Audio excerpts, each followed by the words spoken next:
সেনাপ্রধানের দিক থেকে মূল ভেটোটা ছিল যে ডক্টর মোহাম্মদ ইউনূস কেন, why not any other person. Doctor Mohammad ইউনূসের নামে মামলা আছে, তিনি একজন কনভিক্টেড পারসন। একজন কনভিক্টেড পারসন আসলে কিভাবে একটা দেশের প্রধান উপদেষ্টা হতে পারে? আওয়ামী লীগ একটা লোককে একেবারেই দেখতে পারছে না, এবং বাংলাদেশে তো আলটিমেটলি 30-40% পিপল আওয়ামী লীগকে সাপোর্ট করে। এই 30-40% পিপলের মতামতের বিরুদ্ধে গিয়ে একটা লোককে প্রধান উপদেষ্টা করা উচিত?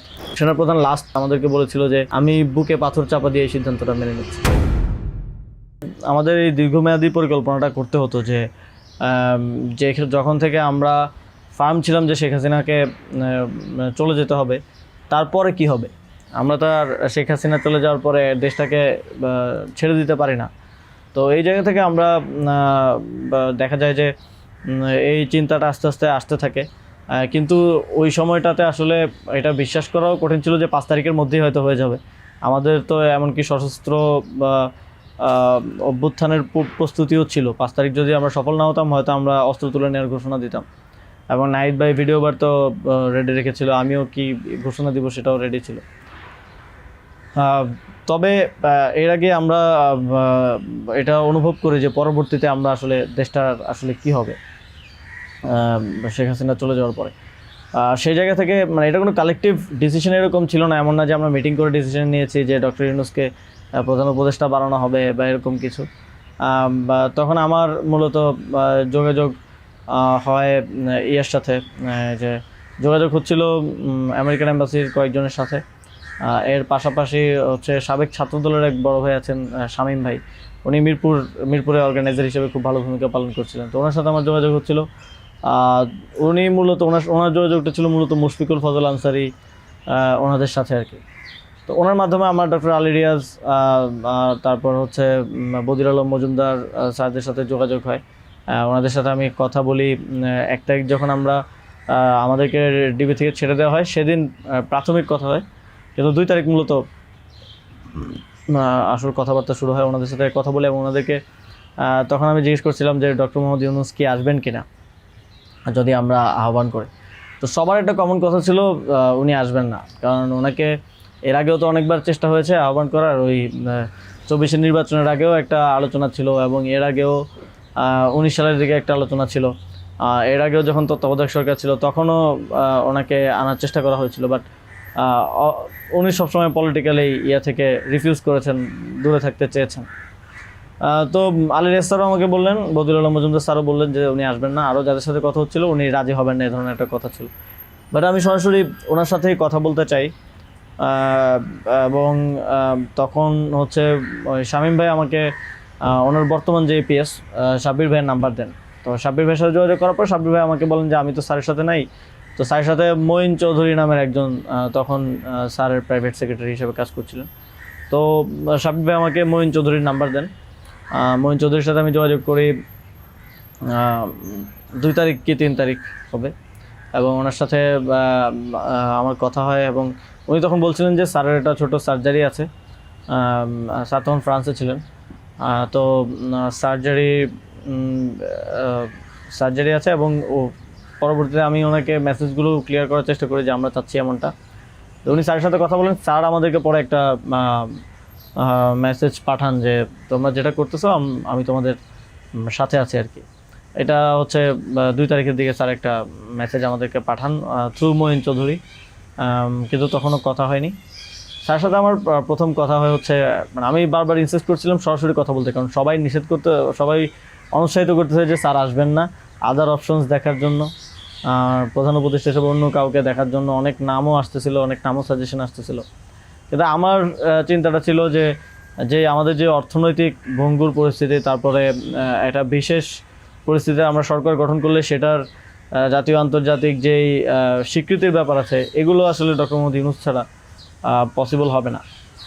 তো সেই জায়গা থেকে আমি বারবার যোগাযোগ করার চেষ্টা করি। পরে মঈন চৌধুরী স্যারের সাথে আমাকে কথা বলিয়ে দেন। সম্ভবত ওনার নাম্বার থেকেই প্রথম কথা বলা হয়, এবং স্যারকে আমি অ্যাপ্রোচ করার পরে স্যার আমাকে বললেন যে আমি হচ্ছে তোমরা অন্য কাউকে ভাবো। এটা সম্ভবত 3 তারিখ। স্যার বললেন যে, এবং স্যার কয়েকজনের নামও বললেন যে তোমরা ওনাদেরকে ভাবতে পারো। এর মধ্যে 2-1 জন আমাদের উপদেষ্টা পরিষদেও আছে এখন। স্যার বলেন যে আমার লাইফটা তো ডিফারেন্ট, আমি ওইখান থেকে আসবো কিনা।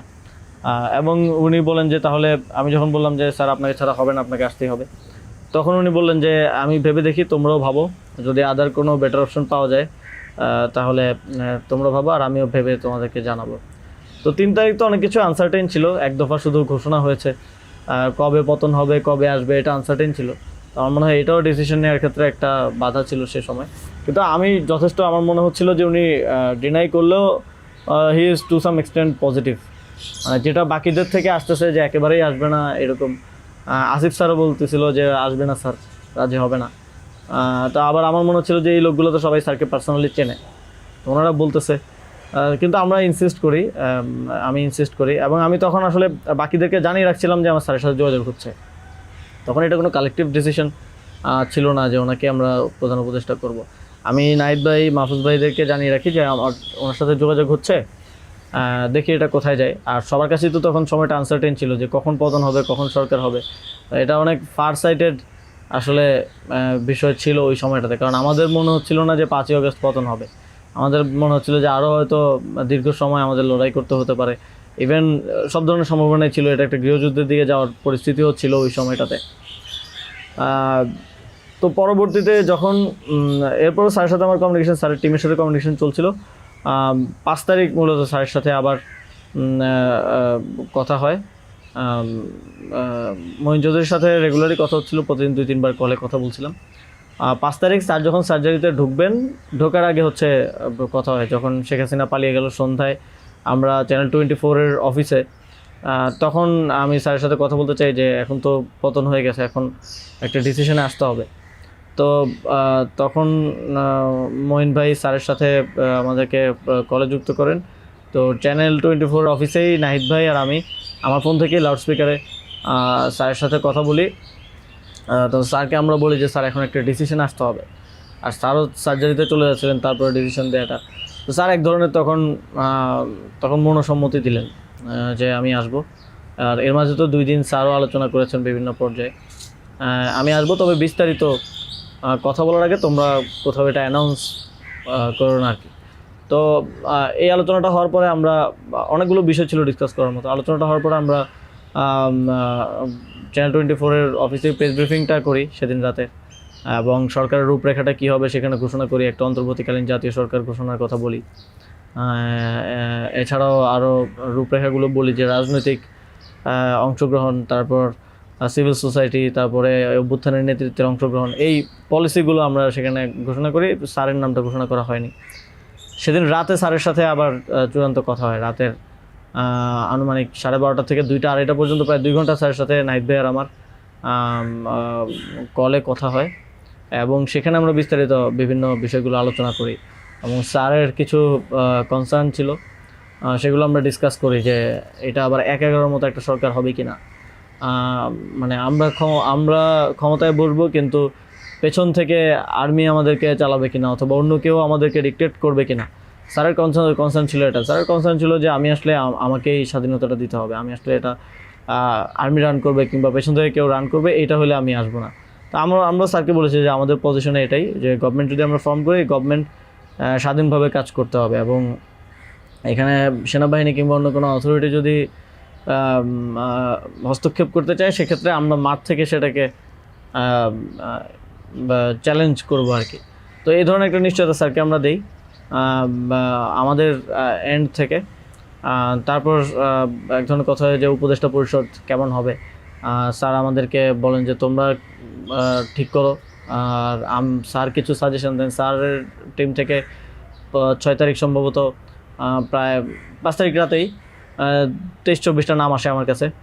তো ওই নামগুলোর সাথে আমরা যে নামগুলো ঠিক করি প্রায় কমন ছিল অনেকগুলো। তারপর আমরা একটা লিয়াজু কমিটি করা হয়, যারা হচ্ছে সকল রাজনৈতিক দলের সাথে আলোচনার ভিত্তিতে একটা উপদেষ্টা পরিষদ গঠন করবে। তো ওই লিয়াজু কমিটির আহ্বায়ক ছিল মাহফুজ ভাই। তো ওনারা কমিউনিকেশন শুরু করে দেয় জামাতের সাথে, বিএনপির সাথে, আরও যারা রাজনৈতিক দল আছে, সিভিল সোসাইটি আছে, তাদের সাথে যোগাযোগের মাধ্যমে সবার থেকে নাম প্রস্তাব আসতে থাকে। কিছু নাম ছিল কমন, আমাদের এখানেও কমন, যেমন কিছু মানুষজন, যেমন সালাউদ্দিন আহমেদ স্যার, উনি তো অর্থনীতিতে বাংলাদেশে মানে এই মুহূর্তে যদি আমরা চিন্তা করি তাহলে ওয়ান অফ দ্য বেস্ট। তো ওনার নামটা সব দিক থেকে আসে। তো এরকম কিছু কমন নাম আসে, আবার কিছু নাম দেখা যায় আমরা ইনক্লুড করি বা কোনো এক পক্ষ থেকে আসে, কিন্তু অন্য পক্ষ এটাকে আবার রিফিউজ করে। বিএনপির কিছু নামের ব্যাপারে আপত্তি ছিল, তাদেরকে পরে নেওয়া হয়নি। তো এভাবে একটা মোটামুটি সবার সাথে কনসালটেশনের ভিত্তিতে একটা উপদেষ্টা তালিকা করা হয়। এবং যেদিন স্যার ল্যান্ড করে বাংলাদেশে আসেন 8 তারিখ দুপুরে, আর্মি থেকেও কিছু নাম প্রস্তাব করা হয়। কিন্তু আমরা একটু প্রায় 5-6টা নাম আমরা একটু ঘেঁটে দেখলাম যে এই লোকগুলো ওইভাবে সর্বজন গ্রহণযোগ্য না।